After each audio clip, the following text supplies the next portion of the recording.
श्रीराम समर्थ. सद्गुरू श्री ब्रह्मचैतन्य गोंदवलेकर महाराज यांचे प्रवचन 17 मार्च. काळजी आपल्याला भगवंतापासून दूर करते.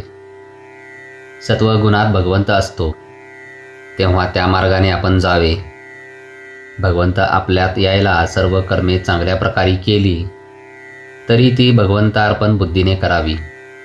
व्यवहार सोडू नये, प्रयत्नही कसून करावा. परंतु त्याबरोबर मन भगवंताकडे कसे लागेल इकडे लक्ष द्यावे.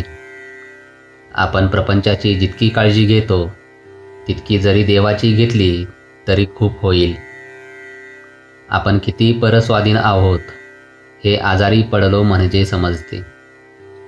तेव्हा आपल्या हातात किती सत्ता आहे हे ओळखून राहावे. काळजी न करता देखील प्रयत्न होणार नाही असे नाही, उलट प्रयत्न दुप्पट करावेत. पण जे फळ येईल ते भगवंताच्या इच्छेने आले या भावनेने समाधान मानायला पहिल्यांदा आपण शिकावे. आपण स्वतःबद्दल काळजी करतो याचे कारण असे की आपण आपल्यापेक्षा जास्त दुःखी असलेल्या माणसाकडे पाहत नाही. एक म्हणतो की मला लोकांच्या देण्याची काळजी आहे. दुसरा म्हणतो की मला लोकांकडून माझे येण्याची काळजी आहे. तर तिसरा म्हणतो की मला माझ्या मुलाबाळांची काळजी आहे. पण काळजीच्या या सर्व घोटाळ्यामध्ये आपली स्वतःची काळजी कोणालाच नाही. मागल्या आठवणींनी आणि उद्याच्या भीतीने आपण काळजी करीत बसतो. ही काळजी आपल्याला भगवंतापासून दूर करते. उद्याच्या काळजीने आजची भाकरी आपल्याला गोड लागत नाही. याला काय करावे? यावर रामबाण असा एकच उपाय आहे, तो म्हणजे आजपासून काळजी करण्याचे अजिबात सोडून देऊन तेवढा वेळ भगवंताच्या नामस्मरणात घालविणे. एका माणसाने माझ्यापाशी तक्रार केली की काय करावे?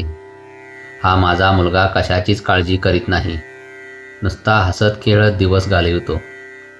पुढे याचे कसे व्हायचे? मी म्हटले, तुमचे म्हणणे वरवर खरे दिसते, पण वास्तविक पाहता ते खरे नाही. तुम्ही आजपर्यंत इतकी काळजी करून काय मिळवले? शारीरिक आणि मानसिक त्रास भोगला आणि भगवंताला विसरला, इतकेच ना? मग तेच तुमच्या मुलाला का शिकविता? त्याने आपले कर्तव्य जरूर करावे आणि आनंदात राहावे, पण काळजी करू नये असेच मी त्याला सांगेन.